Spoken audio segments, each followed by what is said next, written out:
Welcome to another episode of Whitetail Rendezvous, coming to you 6 days a week as we interview whitetail experts and hear their traditions and personal stories of the hunt.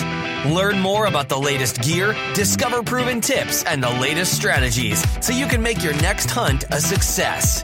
Now, here's your host, Bruce Hutchin. Welcome to Whitetail Rendezvous Podcast and episode number 179. On today's show, you'll hear from Cowling of Archers Pursuit about how to share your hunting memories with family and friends so you can pass on the joy of the hunt forever. Hey, listeners, don't forget to text 33444 Food Plot for your free Food Plot ebook. Welcome to another episode of Whitetail Rendezvous. This is your host, Bruce Hutchin. And we're heading over to Missouri today, and we're going to talk to a gentleman named Perry Cowling. And Perry is starting Archers Pursuit on social media. Perry, welcome to the show. Hey, thanks for having me, Bruce. I appreciate that. Well, let's just jump right in there. Archers Pursuit, obviously you're probably an archer and you pursue whitetails, but tell us about why you're doing this. Okay, yeah, right on. Well, me and a few buddies, we've talked about it for a few years now, trying to start like a platform where we can share Archers Pursuit. And that's not necessarily just the harvest. You know, every website I think we go to, you see the harvest, you see the end game. But I'm really passionate about, and so are my buddies. One's my cousin, one's one of my really good friends. We're really passionate about the whole beginning, you know, which a lot of archers are and a lot of hunters are. But we wanted to start a platform where we can just share on all social media platforms. You know, we're starting a YouTube page this year. This is just getting started this month. So, you know, we're learning and we're here to capture some memories and moments and just see where it goes. And really, that's sort of the start of thing. And we're looking just get it going and capture as many videos as we can and hunt. And mainly the pursuit. You know, that is the most important part that we all feel is setting up the stand placement, those sitting in the fields, watching the deer come in and, you know, getting ready, you know, game planning with maps, things like that. Now, if I wanted to find you today, where are you located on social media? Yeah, you definitely could check us out. We have a Facebook page we just recently started.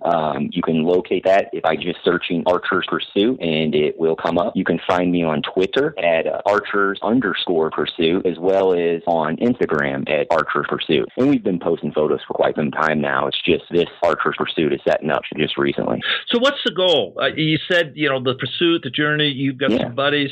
You know, what do you really hope to do on social media, which is a huge platform, as you know?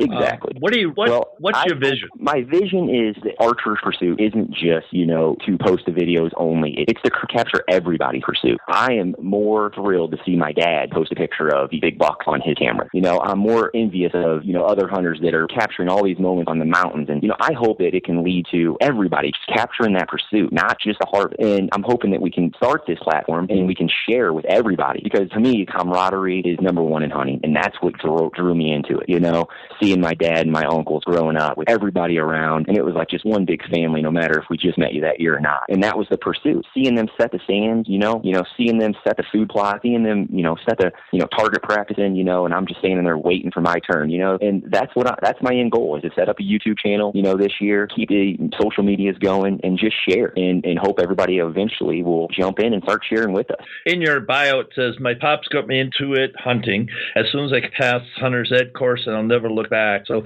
let's talk about your dad and his impact on your hunting career. Oh yeah. I mean, he's number one. He created this obsession, I like to call it, you know, this passion, you know, and I can remember that first deer, you know, I'm sitting there in this like house he built in a tree on the islands in Missouri, and we hunt in St. Charles, Missouri, right on the Mississippi. And this island that we hunted on, I can remember, you know, him driving his boat out there, you know, freezing cold rifle season, because that was how I started out as a boy, you know, and we're out there and I fall asleep in this freaking like cabin in a tree, I like to call it. This was before they made you put up the metal ones or the, you know, the store-bought ones. And we're sitting there and he nudges me a few times and I'm like, what? He's like, you're sleeping. And I look up and there's a couple does standing right in front of us. I'm like, I think 11. And he's like, are you going to shoot it or do you want me to? And I remember that moment, I instantly, my heart started racing. My eyes became, you know, huge. And I pulled the trigger probably 5 or 6 times, how many ever the 30-30 hold. And, you know, I can remember him going, I think you got it. You know, and I did. And it was one of those moments. I won't forget that one. And we harvested that deer. And after that, it was just nonstop from there. I couldn't wait for November to roll around for rifle season. And, I couldn't wait to learn how to shoot a bow after that, because then you just got more time in the woods. Now, you mentioned something, and a lot of people probably don't realize how many islands and sandbars with woodlots and everything are on the Mississippi. I went to college at La Crosse, so I was right on the Mississippi.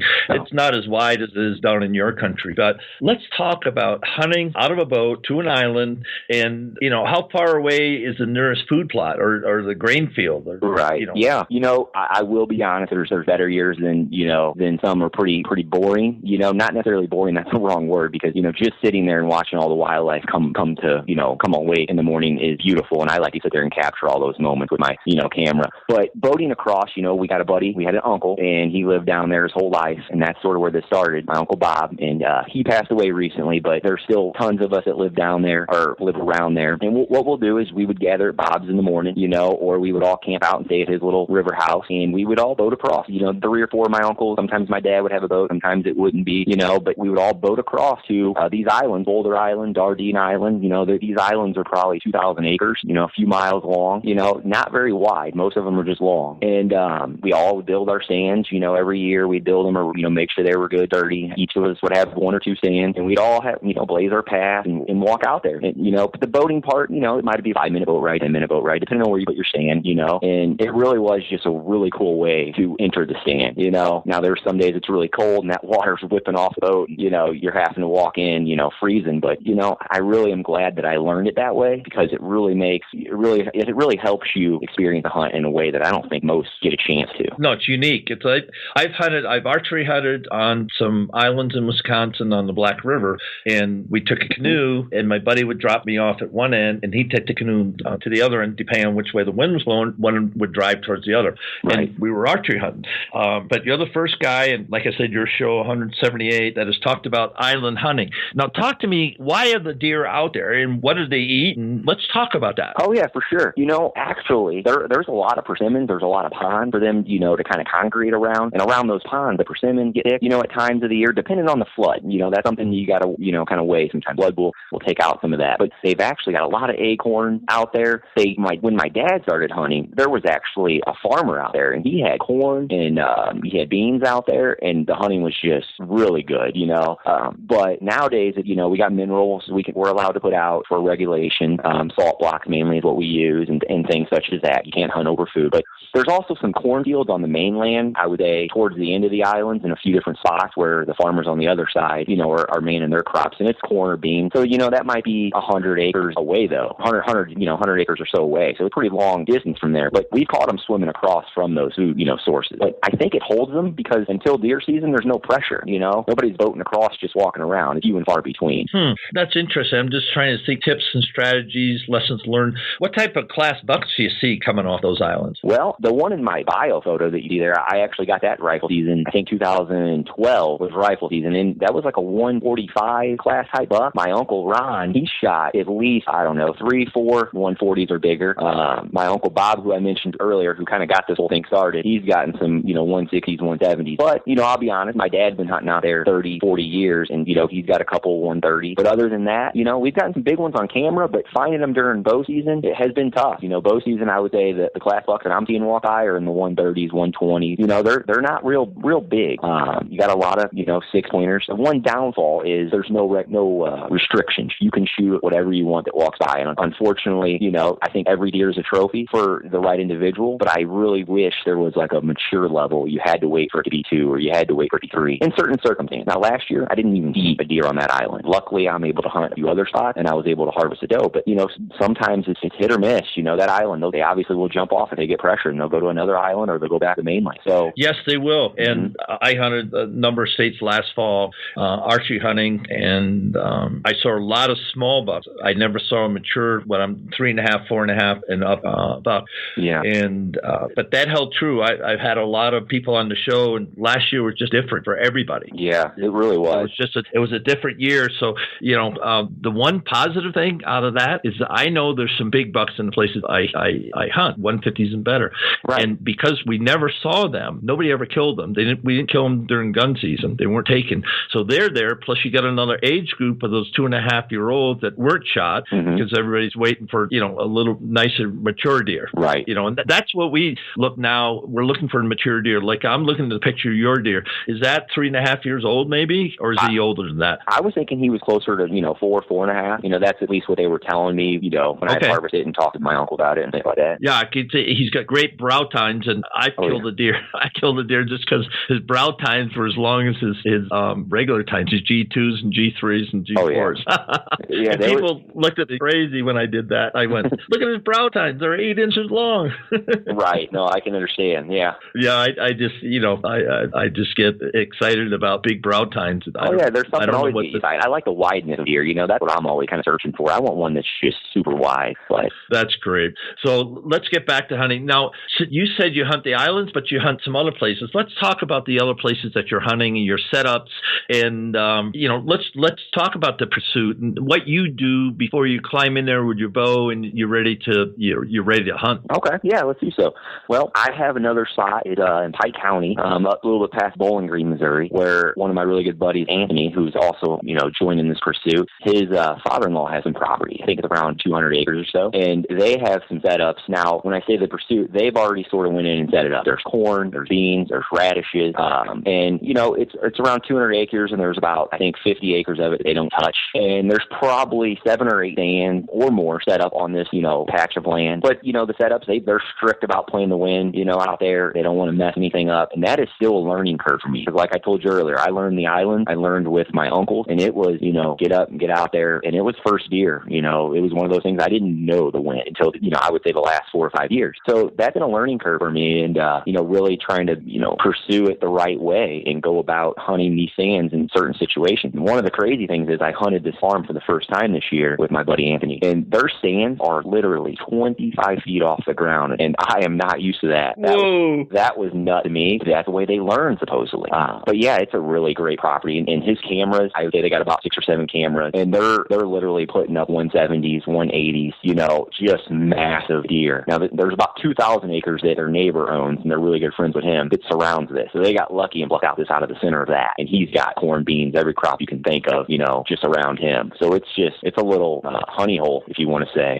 Now let's talk about the 25-foot stands. Are they ladder stands or are they hang-ons? They're hang-on, and they have I would say a rooferman's ladder or the ladders that you kind of snug to the tree. But they do all have, and one thing I'm huge about is safety. They do all have a safety rope as you climb up and descend. You never unbuckle. You buckle at the bottom, you climb all the way up, and then that's just you're hooked the whole way. What kind of trees are they in?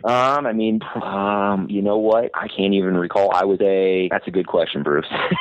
I don't mean to stump you, but they're probably hardwoods. But I'm saying, how many branches do you have up there? They're definitely hardwood, and they do a little bit of trimming, and the trees I would say are they're a little sketchy. I'm going to be honest about it. They're not that big around. Some of these trees that they're hunting high in, and they do it. Their way of doing this is to get out of that whole wind situation. So when when you only have this week a hunt or that week a hunt, it's not always, I guess, in their in this situation where you're hunting out there and you got to play the wind. Well, I only got these 7 days to hunt. Which one are we going to hunt? Well, the wind really isn't probably touching you too much when you're 25 feet up, and to my knowledge. And depends on the thermals. Yeah, it does. Yeah, you're right. It doesn't depend on the thermal. But yeah, it was a different learning situation for me this year. I'll tell you what, the pursuit was really a little nerve-wracking as I climbed up. But once you're up there, wow, talk about a view. Now, when you go in the morning, it's pitch black. Do you put your headlamp on or not? Yes, I do. I've always done it. It's more of a safety reason for me. Now, on the island, no, because I've walked some of these paths so many times. I know where I'm sort of going. I'll have a little red light on because it's public land, and I want to make sure, somebody doesn't think I'm a deer walking by. Sure. But yeah, any other time I'll have a headlamp on so I can get down the path the right way. And when you're climbing that high, to me, it's worth turning a little light on. One thing I said about the thermals, and listeners, I'm going to take about a minute here, but depending on where you hunt in the terrain, sometimes it doesn't matter how high you get. It might be even better to be lower just because of the bounce off the hillsides, or you're in a hollow, or what we call coulees along the Mississippi up in Wisconsin. And wind can do some really crazy things. So here's just a tip. Go out there and take a whole can of baby powder or talcum powder and get away from your stand so you can look down in your stand. If you're in the the terrain that has ridges and everything. And you'll be amazed where that wind goes. The other thing is get up on your stand early, not during the hunt season, but August and July, and get there in a windy day, a north, south, east, and west wind, and just see what happens to that talcum powder as you let it go. And you want to use something that'll give a big footprint. I don't recommend smoking, but some guys will take up smokers or something that's going to have smoke come off, and you're going to be very surprised at what the wind does do and what it doesn't do. Yeah. Well, that's a very good tip. I appreciate that, Bruce, because I told them, I said, if I'm welcome back next year, I'm bringing my own stand, and I only hunt about 18 feet off the ground. That's just, that's what I'm used to, and it seems like I've had them walk right underneath me in the right wind conditions anyway. So to me, it seems like it works, but I guess everybody has their own way, and it's how you learn. My dad's afraid of height, so obviously I didn't learn climbing that high. I learned climbing, sometimes 12, 13 feet off the ground, and then I do have another spot where we hunt, and it's really close to the house. I've been really fortunate to come across this it's 10 acres. It's only about 5 miles away from my house, and I've been taking my son after school during deer season to this location, and that stand's only 14 feet off the ground, Hey, that's a great segue. Let's talk about kids and what you're doing, how you're involving your boys in the outdoors. Oh, yeah, for sure. Yeah, he's created another fire underneath me, My son Bryce, he's 8 years old, and I've been taking him now for about a year and a half. He had joined the Boy Scouts, and luckily enough, this Boy Scout had a chunk of property in basically his backyard. And I'm like, what better way to get my son involved, a safer environment than having to boat him across? So this property, is surrounded by other houses or what, and they're about 10 acres each, somewhere, give or take. And, there's some crop stack on some people's land, there's some ponds, but his house sits up on a hill. So a lot of these deer is like a fun all around, and it's just been really great getting the kids involved. I even take my younger son when we're checking trail cameras and stuff like that, and he's only 2. So getting them out there, letting them sit in the stand, letting them see the deer come by. And I found it really cool to let them, hold the camera, hold the binoculars. Even last year, we had some bucks playing around out, I would say 50, 70 yards from us at bow season. And he's like, let me try the grunt call. So I give him the grunt call. I'm like, okay, do it easy. He blows this thing so loud. I mean, every deer in the woods, I'm sure, heard it. And I'm thinking, well, we might as well get down. I'm thinking they all just scared off. And wouldn't you know it, in comes probably a 130 class 8-pointer, literally 5 yards. And like I said, we're only hunting about 14 foot off the ground. We're both shaking. It steps around this tree, and I arrow it, at 8 yards. It runs off maybe 30 yards. And, it was one of the coolest hunts that I've ever had. Probably the coolest hunt, considering my 8-year-old grunted him in, In that moment, he's hooked. He's pumped. His eyes are big as golf ball baseballs. And it's just like ridiculous. It's one of those things that just really creates another type of passion for the pursuit. You're out there bringing your kids and getting them in the wood. I don't think there's anything better than that. There isn't. There's absolutely not. One thing I'd like to say, so your son grunted loudly and put quotes around it, what's loud, what's not loud, but he just blasted that sucker out there. A buck picked up his ears, went, what the heck's that? I'm going to go check that out because this is kind of my turf, or maybe I want it to be my turf. And so he came in, and so lessons learned on that, put that in your field journal. When things are kind of quiet and there's some activity, if you rattle, I love to rattle. They're in the right times, and I just bang those suckers. Right. People go, geez, I could hear you a quarter mile away. I said, yeah, so could a deer. You can hear me a half a mile away. I mean, just banging them. And I've had some good mornings and good afternoons, just making some realistic noise. Oh yeah, I agree. That was one of a big learning curve for me. Is I'm out there just kind of tickling them, because in the beginning I'm new to it, and I'm like, am I hitting them too hard? Am I hitting them, too soft? Did I do it long enough? And that's just one of those things that you really trial and error, I guess, or just reading up on it, watching some YouTube videos, on how to do it, when to do it, and things like that. And that's another thing. It's all part of the pursuit. I love just sitting there in the woods, seeing what you can call in, just to see what will happen. It's just, I don't know, something else. No, it's why we do it. Yeah, I mean, really Perry, it's why we get out there and do it. And talk to me about the moments in the warm-up. I'm stumbling a little bit. Moments captured, you capture the story, and you said you wish you had done more of that. So let's expand that a little bit. We got just a couple more minutes before we're going to wrap the show up. Okay. But talk about the making memories. Yeah, and that's another reason why I wanted to start this Archer Pursuit situation. I wish I had a binder to flip open and say, look, tell my boys, look at this one, look at this one, look at these memories I captured with my dad. And we do have pictures, not like today though, where everything's on your cell phone or you can save it. So the one thing that I'm really wanting to start this mainly for was to be able to show them from here on out for the rest of my life, at least, and while they're growing, I can have memories for them. I can get behind the camera and let them do the hunt, and they'll be able to see all these videos of, just the deer hunts and the pursuit, setting up the stand and, why I set the stand up over there. I'll be able to capture these things rather than have to tell them, so I figure, what better mentor than your father, if they're going to teach you how to do this and get you involved, why not have it all documented? So I already give Bryce the camera in the deer stand, and he's actually not bad with it, he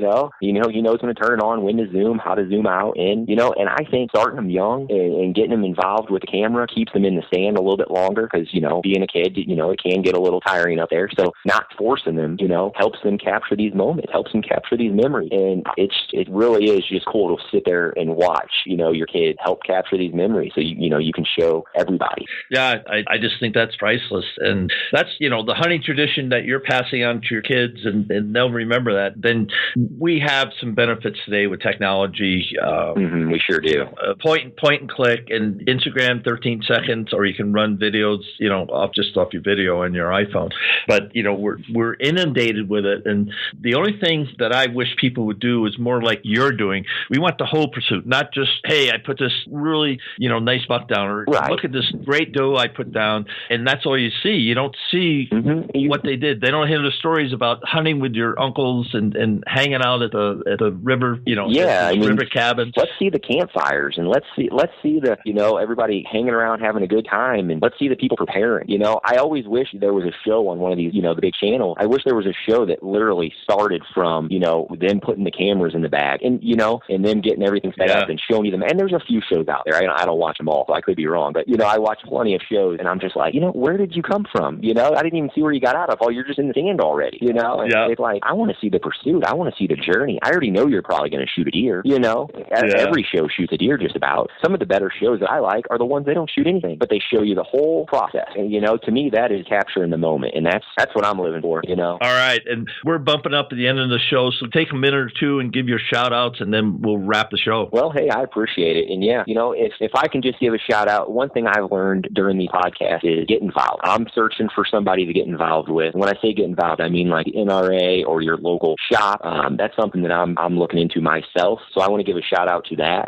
Please check me out at Archers Pursuit on Twitter, which is Archers_Pursuit. You can check me out at Archers Pursuit on Instagram and Facebook. And, just stay tuned. You're going to see a YouTube page pop up here pretty soon. And it's going to be me and my buddies, and we're going to be showing you the pursuit. There may not always be a harvest at the end of it. I'll just tell you that now. But you're going to see kids climbing deer stands. You're going to see, maybe first time hunt. You're going to see just everybody capturing the memories, high-fiving and living the dream. Perry Cowling, thank you so much for bringing Archers Pursuit to Whitetail Rendezvous and North America. So on behalf of Whitetail Rendezvous Nation, thank you, sir, for being on the show today. Thank you very much, Bruce. I appreciate you having me. I have to be honest, I'm ecstatic when I got the email.